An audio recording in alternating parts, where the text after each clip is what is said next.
7 de la mañana 23 minutos. Es el superintendente de salud que me parece está defendiendo y están culpando hoy. Este es el capítulo del día, culpando. No, Héctor, pues se confirma que quieren justamente quemar a la fiduprevisora. El gobierno quiere responsabilizar al señor Marín del desastre. Todos los cañones están apuntando. El pacto histórico, el ministro de Salud, el superintendente de Salud, están acusando a la fiduprevisora de no haber sido capaz de haber implementado el modelo. ¿Qué dice fiduprevisora? Que tiene muchos líos, Néstor. Aquí, no, a diferencia de lo que dice el superintendente, a la fiduprevisora no se trata de defender a la fiduprevisora. Pero le dieron únicamente, y eso no lo reconoce el superintendente, 30 días para convertirse en EPS, Néstor. 30 días. Pidieron plazo y el presidente dijo no hay más plazo distinto al 1 de mayo. Se molestó el superintendente Leal porque le sugerí si esta era la retaliación de los audios de ayer. Pero todo conduce a culpar a la fiduprevisora como si aquí no hubiera habido ideólogos. En los audios de ayer, Luis Ernesto, perdóneme, es el ministro de Salud el que reconoce que esto es orden del presidente Gustavo Petro, ¿no? Claro, reconoce que es orden del presidente Gustavo Petro y dice, cuando lanza este sistema fallido con los maestros, dice claramente en una entrevista de Noticias Caracol que este es el piloto de la reforma a la salud del que presentó el gobierno al Congreso, que por fortuna se hundió y que están intentando volver a presentar. Es que eso es lo más, digamos, lo más importante de todo es... Acabamos de tener una prueba, los colombianos, afortunadamente no los que estamos en el magisterio, pero todos los colombianos acabamos de ver del nivel de desastre que implica que no haya control en el sistema de pago, que simplemente cualquier persona puede ir a sacar una cita y entonces le terminan pagando la tarifa del SOAT, que se explotan los costos, que la implementación del software tenía 69 módulos, creo que decía el director de la fiduprevisora, y solo habían implementado 4 porque no permiten el periodo de transición. Mire qué importante eso ahora que están debatiendo, por ejemplo, la reforma pensional en el tiempo que deben darle de transición de un modelo a otro. Entonces, pues el superintendente, y creo que en eso se diferencia su opinión técnica de lo que expresó el ministro, sorprendentemente, que para él esto no es un piloto, respetable, es una posición técnica del superintendente, pero lo que nos dijo al país, la cabeza del sector, el jefe de la cartera de la salud de Colombia, es que es lo que se nos venía a todos los colombianos. Pero sabe Luis Ernesto, es que yo no creo que el superintendente esté actuando, como dice usted, como una persona técnica dentro del gabinete. A mí me parece entender que todo lo que conduce esto es a el deslinde de una responsabilidad política para que sea el señor de fiduprevisora. Yo en cambio creo, Néstor, que el superintendente está tratando de ser consistente con las intervenciones que a mi modo de ver fueron arbitrarias en el caso de Sanitas y otras EPS, pues cómo iba a dejar de hacer algo en semejante desmadre con la fiduprevisora, como convirtieron la fiduprevisora en una EPS de facto, ¿sí? Sin convertirla, pues entonces les tocaba meterle mano, y a él como superintendente, pues pasaban los días y él no hacía nada, pues peor.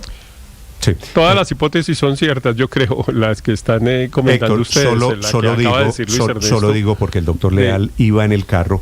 Lamento mucho, doctor Leal, que usted se haya molestado. No era la intención nunca de una entrevista molestarlo. Es siempre la intención hacer aclaraciones sobre todo lo que está pasando. Claro. Y las grabaciones son parte de lo que está pasando. Es decir, no es un instrumento inocuo lo que pasó en esas grabaciones del día de ayer. Así que se molestó por la pregunta, se molestó por las preguntas, lo lamento mucho. Siempre será bienvenida su opinión aquí, señor superintendente. Sí, pero yo sí creo que es claro, primero, como usted lo dice, Néstor, que la superintendencia aquí está actuando como un instrumento para depositar toda la responsabilidad en la fiduciaria previsora, que es lo que está así intentando hacer el gobierno desde hace un par de días.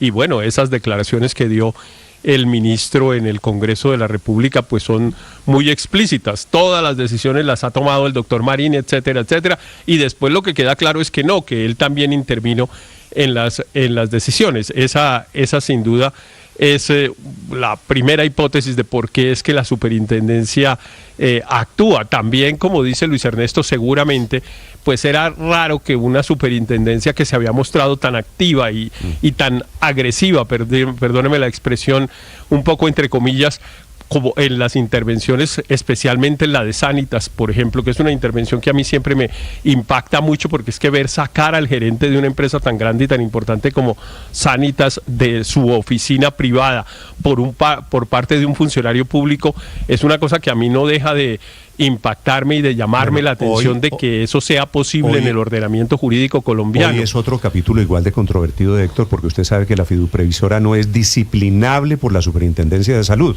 ¿no es verdad?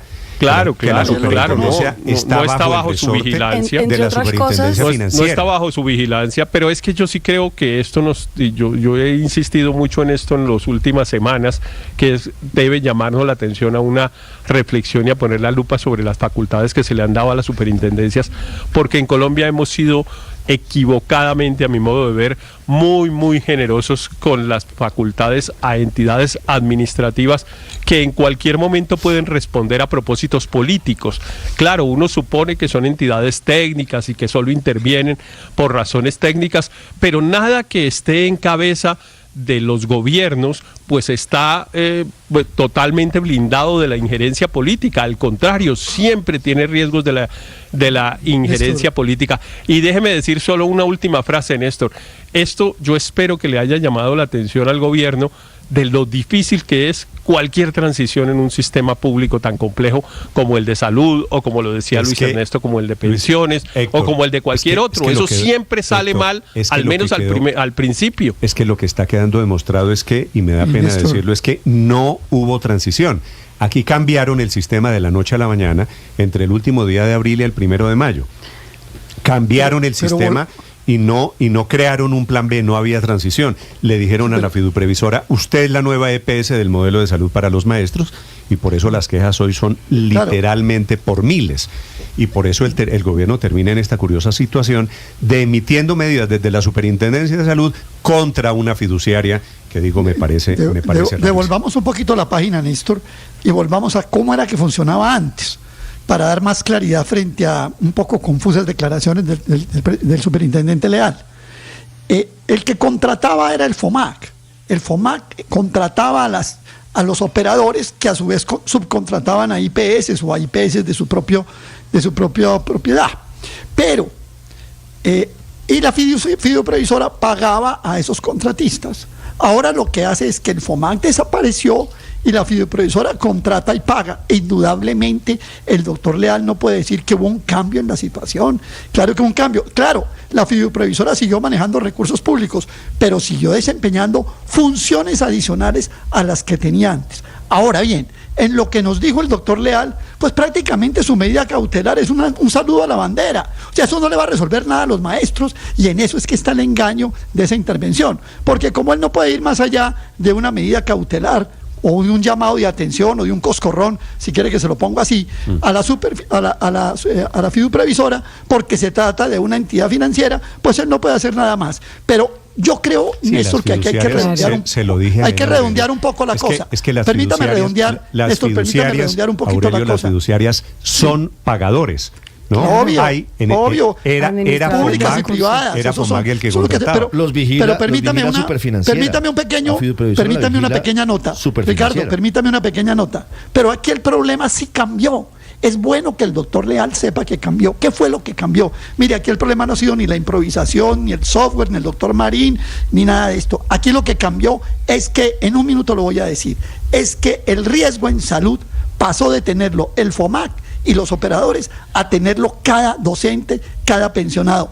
818,000 personas, como ha dicho Jaramillo, están construyendo su propio modelo. Y el mismo Jaramillo lo dice en los audios, es un modelo dedicado o destinado al fracaso, a la crisis. Es que ese es el fondo del problema. En segundos, primera declaración, Aurelio, para que esté atento, del presidente de FECODE, que son los maestros, los que se metieron aquí y los que están pagando entre otras cosas, las consecuencias. Porque el FOMAC es el que debe decidir qué se hace con la plata de la salud de los maestros, no la fiduprevisora. O sea, FOMAC no tiene personería jurídica, pero el consejo directivo del FOMAC es el que toma las decisiones, y aquí está pasando un poco de agache. Entonces a mí sí me parece importante que los oyentes sepan eso. La otra cosa es, manejar un sistema de salud implica un conocimiento en salud, no exclusivamente un conocimiento en administración de recursos, no es un tema financiero exclusivamente. Se tiene que saber cuál es la ruta para que opere el servicio de salud, los medicamentos, las IPS a las que se les va a tocar la puerta, pero poner a la fiduprevisora a manejar estas decisiones es como si se le dijera a un banco, maneje la salud. No tiene las competencias ni el conocimiento dentro de la institución para hacerlo. María Consuelo, entre otras cosas, había dicho Ricardo, usted se acuerda, hablando de este problema, el presidente Petro, que era un problema de software. Claro. Fíjese cómo evolucionan las cosas, que ya y hoy que era un saboteo.